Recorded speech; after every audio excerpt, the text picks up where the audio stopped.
can't tell the difference. I know the difference in here. I know there weren't any real people in that movie, and I miss it. Brangelina. Now that was acting. And the music these kids listen to these days, if you could hear the junk, I'd tell you back then, music had a tune. You could hum it.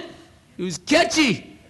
I like big butts and I don't know why. You other brothers can't deny when a girl walks in with an itty-bitty waist and a round thing in your face. Mr. Pogue, I'm sorry. The sort of passage through time may have affected things here. If you could try to stay focused. I'm sorry about that. Now, back in those days, Apple and Google were two separate companies. You know, they didn't merge until 2029.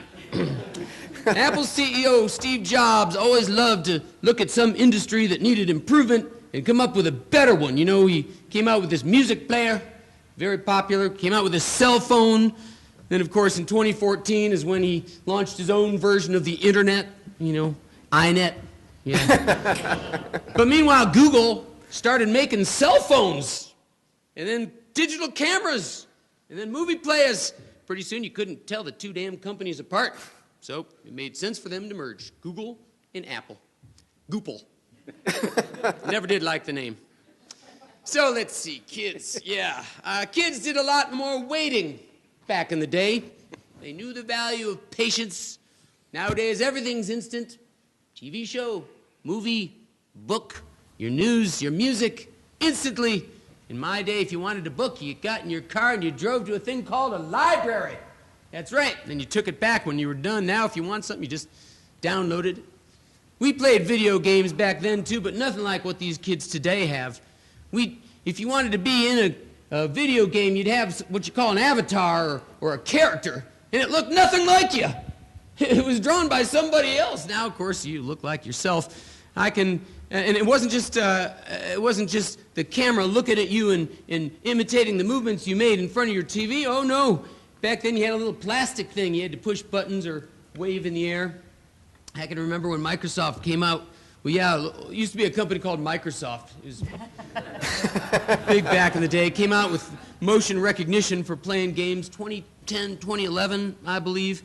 I know you folks probably never heard of Microsoft. They faded away when people stopped buying those computers for your desk.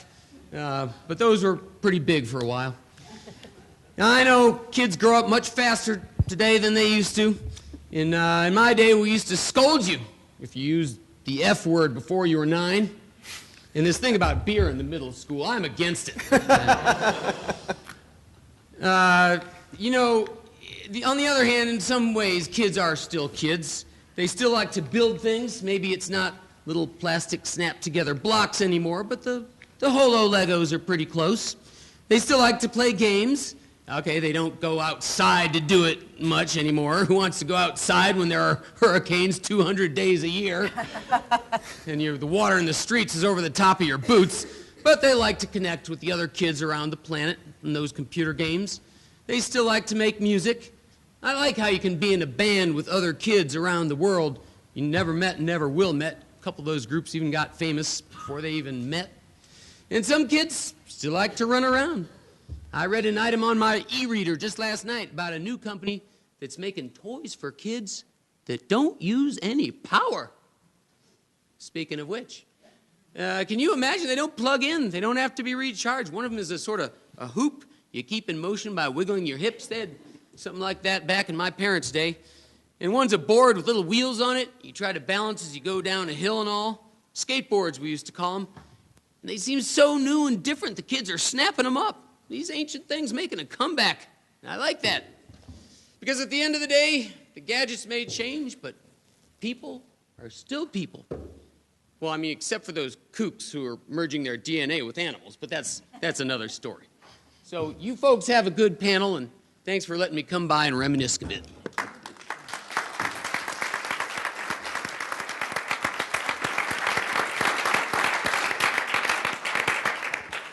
Thanks for joining us from the future. Vicky, now you have an interesting act to follow. Yeah, great. Thanks. So just use content. Right. So Vicky It's easy. runs the study of media and health for the Kaiser Family Foundation, and she has, as I mentioned, run a large amount of research and studies in terms of kids' use of media. I will not take up her time with further introduction and just hand it over to her. Vicky. Okay, thank you very much. And thank you, David Pogue, for that wonderful act to try to follow. You look a lot different without the gray hair, by the way. Hardly recognizable. Some of you may be wondering a little bit about who the Kaiser Family Foundation is or why I'm here. Mostly we are a health policy research and analysis organization, but we also do a lot of work with media and a lot of work on public opinion research, and you might hear our public opinion surveys on NPR or read them in the Washington Post. We partner with those organizations a lot. We are doing a lot of work on the future of journalism right now, particularly health journalism, and we have an organization we've just started up called Kaiser Health News.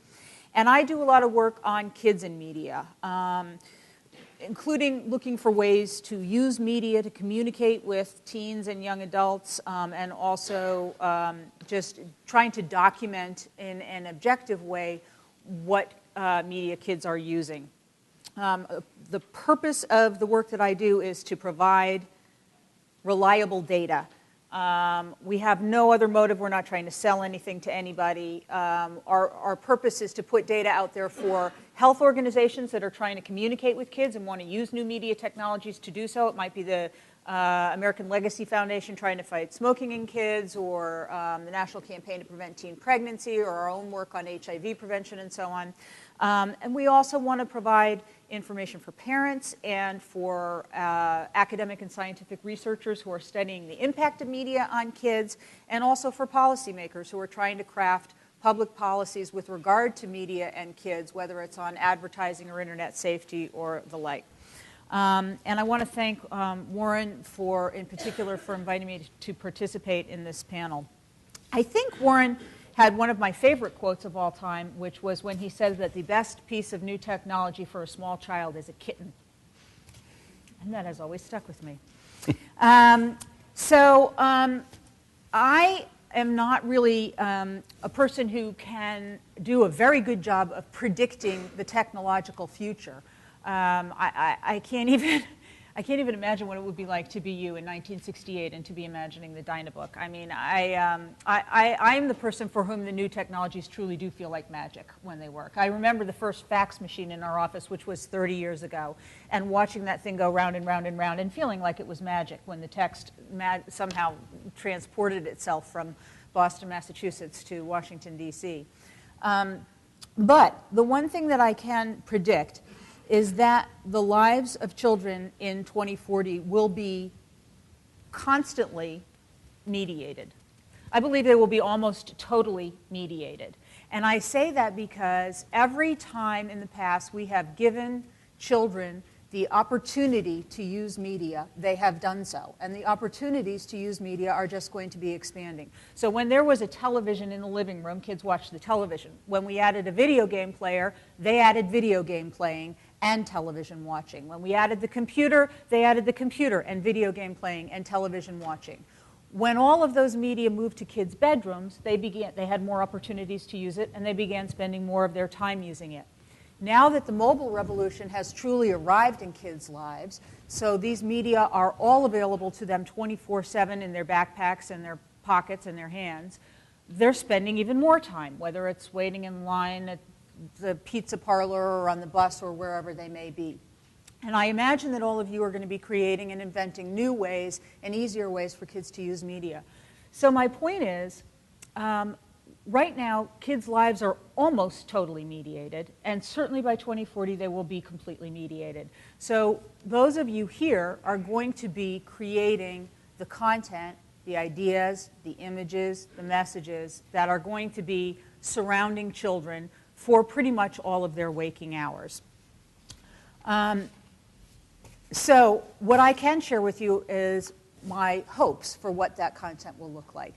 And my main hope is that at least half of it, some of it, will be truly educational of the variety that Alan was talking about.